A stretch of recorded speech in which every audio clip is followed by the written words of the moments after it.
it's the third one in the series now, I'm just making any random things I like to eat. So when I'm making them, so it's not like I think ahead, oh, I'm gonna make this and plan for it. I just, you know, I'm hungry, I'm gonna make it, and I might as well show you because I'm making it at the same time. So instead of wasting ingredients when I don't need them, just make it when I need it. So anyway, a lot has happened since now in the last video, but I'm back, and hopefully all the things that come out of the situation that I was in, you know, give me more time for better videos. So I'm hoping to do a couple things with a gaming channel. I'm thinking about doing a gaming channel. I'm just tweaking out like certain games I'm gonna be doing, and you know, games I have already, games I want to play. So as for ingredients, I usually use coconut oil, just being honest. Not everyone likes coconut oil, but what I am going to try that I happen to see my mom had in the cupboard, butter flavored non-stick cooking spray. I'm not a big fan of cooking spray, however, I wanted to try it just because it's different, something that she doesn't usually have, so I'm going to try this out and let you know what I think. But I usually use coconut oil. You need a bowl, obviously, and a spoon. I also use a silicone spatula. You're gonna need some type of a flour. I use unbleached whole wheat flour. You can use any kind of flour. I just use this kind. And you need a little bit of baking powder, just so it doesn't like stick. It helps it rise a little bit more too. You also need flavoring if you want. I use a little bit of cinnamon and sugar, tiny bit, some more than like cinnamon. I use more cinnamon than sugar. I hardly use any sugar at all. You need some salt, 2 eggs. You could use 1 egg. You could use 2 eggs. You know, add more eggs. Maybe if you have more than 3 people you're making it for, so add 1 egg per person maybe. But I'm just having 2, just because this is my breakfast / lunch, so I haven't gotten to eat anything. So 2 eggs. So the eggs kind of add, you know, more consistency to the batter, so you don't have to add a bunch of liquids to make it, you know, mix well together. I feel like if you add a little bit of flour and you don't add enough egg and other ingredients, it kind of gets gummy and not as runny. It should be a little bit between runny and too gummy, like just in the middle, so it stirs well but it doesn't pick up too much on the spatula. So I'll show you how I make it. We come over here and we have our bowl, and of course, if you're wondering how much to put in, I usually don't measure, to be honest, but I'll measure it just for today. I'm literally going to just take a 1 cup amount. I usually just use about 1 cup of flour, maybe a 1.5 cups of flour. To mix all your dry ingredients together first, because if you add the liquid ones too soon, it doesn't mix well together. You're gonna have dry spots where like there's just flour or just baking soda or something. So now I'm gonna add a tiny bit of baking powder. Not too much, just a tiny bit, like literally that much, like a teaspoon or less, a 1/2 teaspoon. At this point, I'm going to add some cinnamon. You can add as much or little cinnamon or other spices as you like. And then we're going to take our salt. Just put maybe a sprinkle. Mix it together.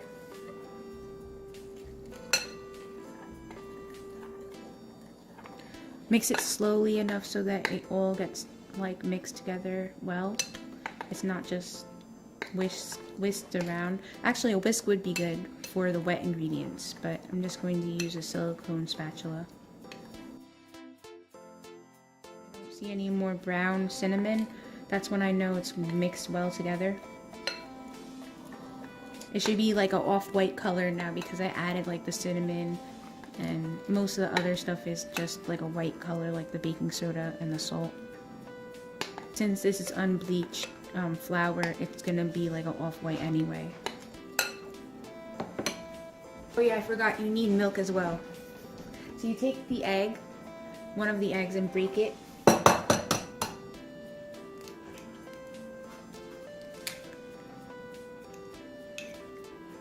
Kind of milk I'm using is 1% low-fat milk, but you can use any milk basically as long as it's only a little bit left. So maybe about a half a cup of milk. I'm using the rest of this because it's all that was left anyway. And now that we have the milk added, just slowly mix it together.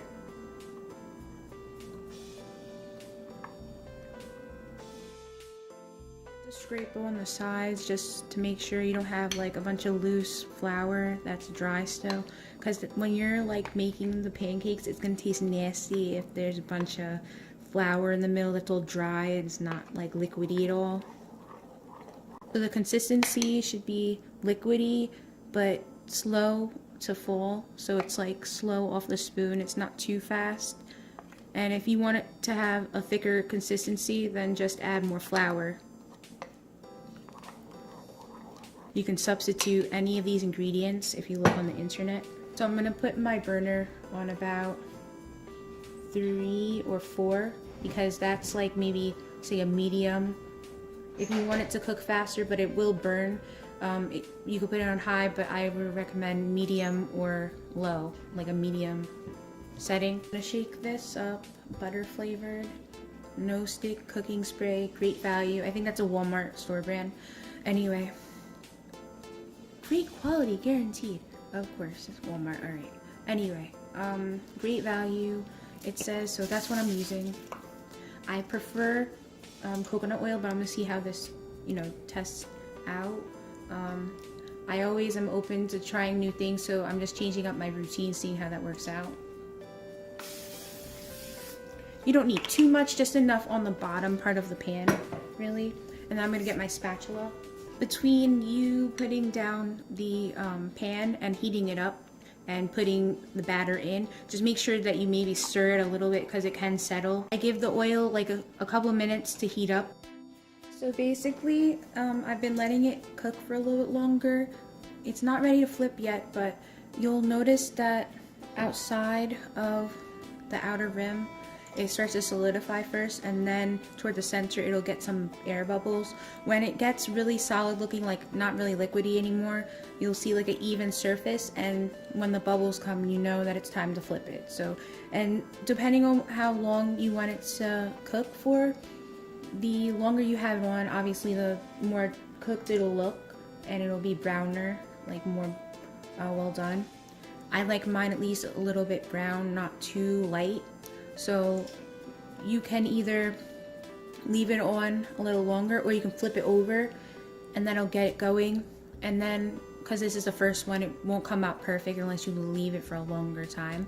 And then you can flip over the other side again so it gets crisper. So just add a little bit more oil as you go because it might dry out and get burns. So I think it's just about ready to flip.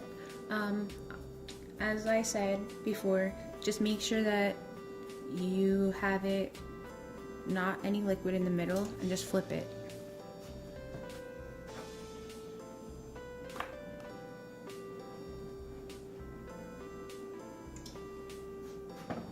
So once I flip it, I'm just gonna let it sit again. Basically the top is a little bit light still, so once the bottom cooks more, I'm gonna flip it over again and let it cook a tiny bit more to get darker, because the top doesn't always get really dark really fast. So once you turn it to the bottom, it has time to cook.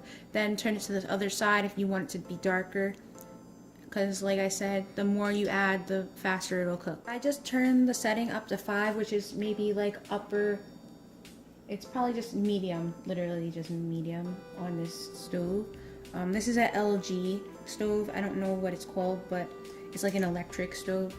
It has a glass stove top. But I'm just gonna flip it because it's getting a little bit golden on the bottom, which is how I like it.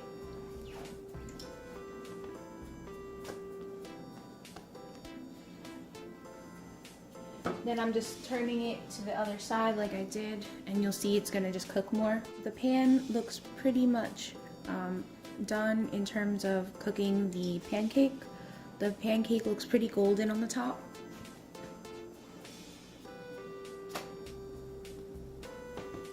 So again, the longer you want the pancake to be on, it'll just get darker. So I'm ready to put this on my plate, and the next one should come out a lot faster, sooner. Look at that gorgeous pancake. That's the best thing I ever made in my life, totally. So for the next one, you can spray it again, but I'm actually not going to spray it this time because it has some from the previous one. This is the second pancake. It's only been on for maybe 3 minutes or so, and it's already done basically on the other side, so I'm going to flip it. It came out a lot better than the first one, because the first one kind of like it sets the precedent for the next one, and it just makes it a lot easier to go on to the next pancake. It heats up the pan and kind of just cooks first, and then the more you do, the faster it'll cook them. Came out pretty nice. It's obviously gonna settle on the plate, but it tastes pretty good. The thicker you want the pancake, I would say add more batter into the stove. The thicker you want your pancake, add more of the batter into the pan. And the thinner you want it, the less you add to the pan. This is the third pancake. This is pancake number 3. Make sure that if you still have it on like the medium to high, at this point, if this is like one of the last pancakes you're making, I'd say turn down the temperature a little bit, just because it's getting to the point where it's cooking so fast and so well that if you put it on too high, it won't cook, or it'll cook too fast and it'll get burnt. It just has this really nice brown color and it's smooth. The other one was really patchy looking on the top. That one's a lot patchier and bumpier looking, but this one is a lot smoother, like a traditional pancake would look. So once your bottom is like really cooked, then you can put it on your plate. So now I'm gonna turn off the stove, and it's gonna just say hot surface, but you can leave your last pancake on for a little bit longer if you want it crispier. It's probably going to get the most crispy of all of them because it's the one sitting there the longest. Okay, so here we have our pancakes, and you can add whatever you like: butter, peanut butter, syrup, jelly, you know, whatever you like. But I'm going to add the flavors I'm going to add, and that's how you do your pancakes. So I hope you guys enjoyed this video. Comment, like, subscribe, and rate. Thanks for watching, and I enjoy you guys leaving your comments down below. Thanks for telling me all the things you like, don't like, the videos you want me to do in the future, stuff like that. I really appreciate all your support. It really helps me out. What the YouTube has become for me, like, it's just such a good place for people to share. The people that are in the community are amazing to me. They're just so great. All of my new subscribers, thanks for coming by and watching my videos. And I really appreciate all the support that you guys give me, because if it wasn't for you, I couldn't get through the things I get through